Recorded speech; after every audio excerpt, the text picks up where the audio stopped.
તો શિયાળાની સીઝન ચાલુ થઈ ગઈ છે અને જમવાની તમને બધું જ હાલતું હોય છે, દાળ ભાત શાક રોટલી કાચું સલાડ ને છાશ. પણ તમે એક વસ્તુ નોટિસ કરી કે આની અંદર પાપડ નો હોય તો મજા ન આવે, કાંઈક તો ક્રન્ચી આપણે જોઈએ જ ખાવામાં. હેલો ગાઈસ, કેમ છો તમે બધા? મજામાં છો? તો આજે આપણે બનાવવાના છે ઘઉંના લોટના પાપડ. હેલો ગાઈસ, જય શ્રી કૃષ્ણ. હું તમને પાપડ બનાવતા શીખવીશ. તો સૌ પ્રથમ આપણે ગેસ પર તપેલું મૂકી દીધું છે અને 1 લોટી પાણી આપણે તેમાં મૂક્યું છે. ત્યારબાદ આપણે પાણીને ઉકળવા દેવાનું છે. ઉકળી ગયા બાદ આપણે 1.5 ચમચી એવું મીઠું નાખ્યું છે. જે રીતનું તમે પાણી લીધું હોય એ મુજબનું તમે ખાતા હોય એટલું મીઠું તમારે ઉમેરવાનું છે. ત્યારબાદ મીઠા જેટલું જ મેં આવડો ગાંગડો એટલે કે 1.5 ચમચી જેટલું જ ખારો ઉમેર્યો છે, પાપડિયો ખારો. તો ઉકળી ગયું છે આપણું પાણી. એકદમ આપણે ઉકળવા દેવાનું છે પાણીને. ત્યારબાદ આપણે જીરું નાખવાનું છે તેમાં. જીરાનો ટેસ્ટ બહુ સરસ લાગે છે પાપડમાં. ત્યારબાદ આપણે સાઈડમાં લોટને પણ ચાળી લીધો તો. આ ઘઉંના લોટને પાણી ઉકળી ગયા બાદ તેમાં ઉમેરતું જવાનું છે અને વેલણની મદદથી એક રસ બધું હલાવી અને સરસ મિક્સ કરતું જવાનું છે. લોટને તમારે મિક્સ કરતો રહેવાનો છે જ્યાં સુધી ગાંગડા ન રહે ત્યાં સુધી. તમારે ધ્યાન રાખવાનું છે આની અંદર લોટના ગાંગડા ન રહે. એટલા માટે આપણે શું કર્યું છે, પાણીની અંદર થોડો થોડો લોટ આપણે નાખીને તેને મિક્સ કર્યું છે. એકદમ આ રીતે આપણે હલાવી લેવાનું છે. તપેલાને ગેસ પર નીચે ઉતારી અને એકદમ સરસ આપણે ફરી એકવાર હલાવી લેવાનું છે વેલણની મદદથી. આ ખીચી એકદમ સરસ એક રસ થઈ જવી જોઈએ. ત્યારબાદ આપણે એક કાથરોટમાં તેલ લગાવી, ચમચામાં પણ તેલ લગાવી અને આપણે બધી આપણી ખીચીને એમાં ઠલવી લેવાની છે. આ રીતે થોડી થોડી ખીચી બધી આપણે સાઈડમાંથી ઉખેડી અને ઠલવી લેશું બધી ખીચી. આ તમે જોઈ શકો છો ખીચીનો કલર લાલ આવ્યો છે, પણ આપણે જ્યારે ખીચીને બાફશું ત્યારે એકદમ કલર ફરી જશે અને પીળો સરસ થઈ જશે આપણો ખીચીનો કલર. ત્યારબાદ સરસ પાપડ સફેદ બનશે. આ કોથળીને ઉપર તેલ લગાવી અને આપણે લોટને એકદમ મસળી લેવાનો છે, કારણ કે આ લોટ ધકતો હોય તો આપણે આ કોથળીની મદદથી સરસ એને ટૂપી શકીએ.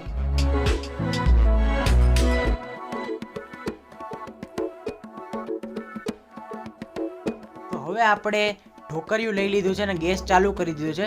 ઢોકળિયાની અંદર થોડુંક એવું પાણી આપણે ભરી લીધું છે જેથી કરીને આપણું ખીચી છે જે બફાઈ જાય. ત્યારબાદ તેની પ્લેટ ઉપર પણ થોડુંક એવું તેલ લગાવી દીધું છે જેથી કરીને આપણી જે ખીચી છે તે તેની ઉપર ચોટી ન જાય. આપણે આની અંદર તેલનો બધી વધારે ઉપયોગ કર્યો છે જેથી કરીને આપણી ખીચી ક્યાંય ચોટી નહીં જાય અને મસ્ત મજાની મસળીને તમારા હાથના મદદથી હવે તે ખીચીને આપણે લુવા કરી નાખવાના છે મોટા મોટા, અને તે લુવાને તમારે ઢોકળિયાની અંદર રાખી દેવાનું છે બાફવા માટે. તમે જોઈ શકો છો આ લોટ બફાઈ જાય એટલે આપણે સરસ કલર ચેન્જ થઈ જશે. 5 થી 10 મિનિટ સુધી આપણે આને સ્ટીમ કરી લેવાનું છે.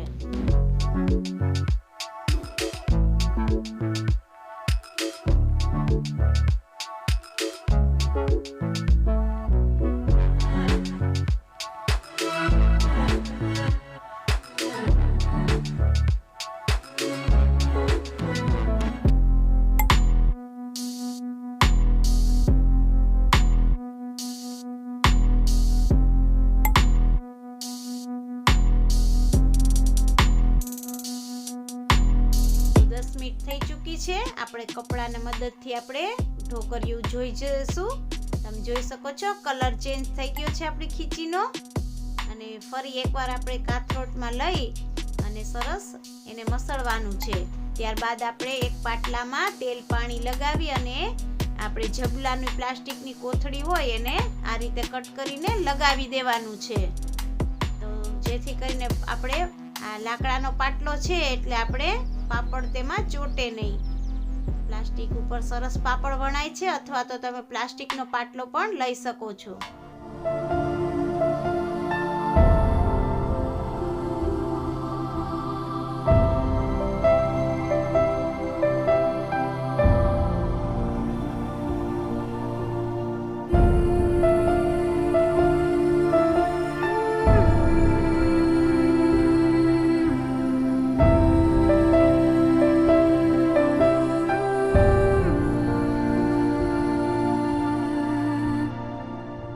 તો 3-4 વસ્તુ લઈને મમ્મી હવે ઉપર ચડી ગઈ છે. 3-4 વસ્તુમાં શું છે? પેલું તો ખીચી છે, બીજી આ કોથળી લઈ આવી છે, વેલણ લઈ આવી છે અને પાટલો લઈ આવી છે. હવે આગળ મમ્મી હવે સમજાવશે કે કઈ રીતના ટિપ્સ એન્ડ ટ્રીકથી પાપડ વણવાના હોય છે. આ જ છે મેન કામ.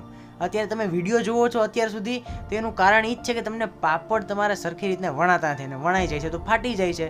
હવે એની બધી ટિપ્સ અને ટ્રીક્સ આપશે મમ્મી.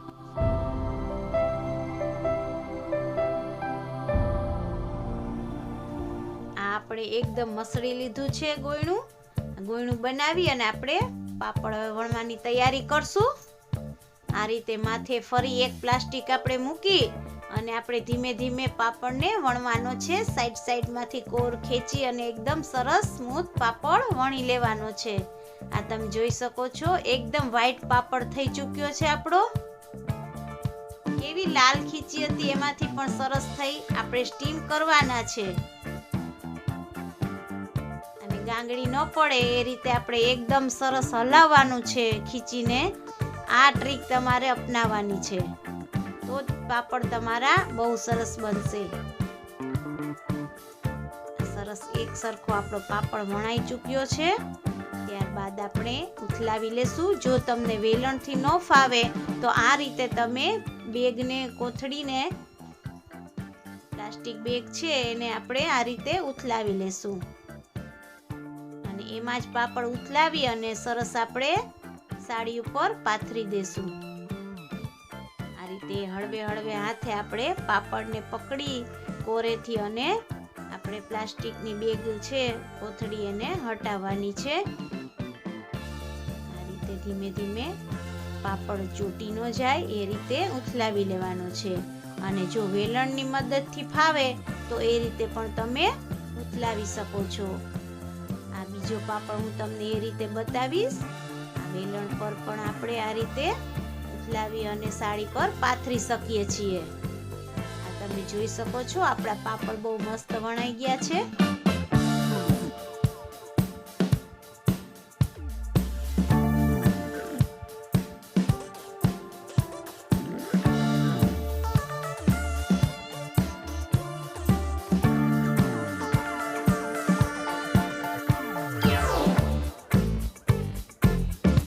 ચાલો આપણા પાપડ બધા વણાઈ ગયા છે, રેડી થઈ ચૂક્યા છે.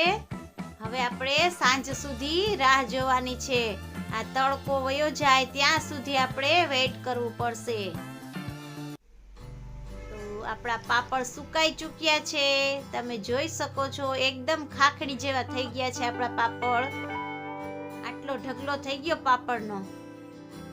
વાહ ભાઈ, એક લોટીમાં તો ઘણા બધા પાપડ થયા.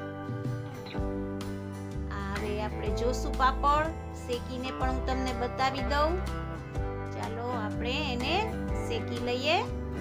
જીરાની સ્મેલ પણ બહુ સરસ આવી રહી છે અને શેકવા પર તમે જોશો બહુ સરસ સુગંધ આવે છે જીરાની. તો જો તમે જીરું ન નાખતા હોય તો તમે એકવાર જરૂર ટ્રાય કરજો. જો અમારા વિડીયો ગમે તો લાઈક, શેર અને સબસ્ક્રાઇબ કરવાનું ભૂલતા નહીં. આવી જ રીતે અવનવા વિડીયો આવતા રહેશે. તમે જોઈ શકો છો આપણો પાપડ રેડી થઈ ચૂક્યો છે. શિયાળા સ્પેશિયલ પાપડ.